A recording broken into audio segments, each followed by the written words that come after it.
বাগেরহাট 1 আসনের যারা দুর্দিনে কষ্ট করেছে, এই বিএনপিকে বহুত হামলা মামলা খেয়ে যারা রাজপথে আন্দোলন সংগ্রাম করে টিকে রাখছে, তাদের আজ বিঘ্নিত করার জন্য, তাদের রক্ত চুষার জন্য এই কপিল আবার একটা ফাইতারা করতেছে। তাই বলবো, বাংলাদেশ জাতীয়তাবাদী বিএনপির গার্জিয়ান, অভিভাবক, কেন্দ্রীয় নেতৃবৃন্দ, আমাদের দলের ভারপ্রাপ্ত চেয়ারম্যান জনাব তারেক রহমান, দুর্দিনী ইঞ্জিনিয়ার মাসুদ রানা ও ওহিদুজ্জামান দিবু ও মুজিবা সাহেব ছিলেন, আপনারা তার মধ্যে দিয়ে একজনকে আমাদের এই জায়গা প্রার্থী করেন।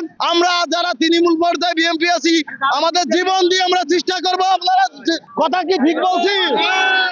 এই যে কপিলকে যে নমিনেশন দেওয়া হয়েছে, এইটা আমরা কেবলমাত্র সামাজিক যোগাযোগ মাধ্যমে শুনেছি, আমরা এখনো দলীয় কোনো সিদ্ধান্ত পাইনি। যদি এইটা সঠিক হয়, তাহলে আমাদের সিদ্ধান্ত হচ্ছে আমরা বিএনপি পরিবারের হয়ে, আমরা তৃণমূল পর্যায়ের নেতাকর্মী হয়ে আমরা ভোটের মাঠে যাব না। আমাদের চেয়ারম্যান সাহেব আগামীকাল দেশে আসতেছে, আমাদের আজ ঈদের দিন হওয়ার কথা ছিল, কিন্তু আমাদের সেই আনন্দ মাটি হয়ে যাচ্ছে আওয়ামী লীগের একজনকে নমিনেশন দেওয়ার কারণে।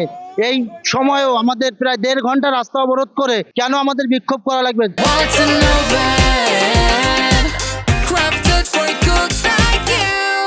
মাননীয় চেয়ারম্যান সাহেবের কাছে আমার আকুল আবেদন থাকবে, তিনি নিজে হস্তক্ষেপ করে এই নমিনেশন রিভিউ করে আমাদের দলের যারা সিনিয়র আছে, বিএনপির যে কোনো একজনকে নমিনেশন দিতে হবে। আমরা বাগেরহাটে বিএনপির প্রার্থী চাই, অন্য কোনো প্রার্থী আমরা মানি না।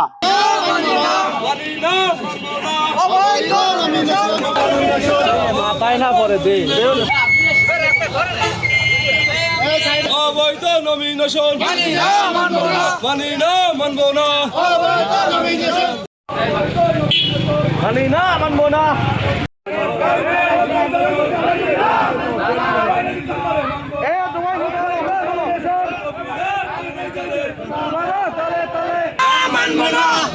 না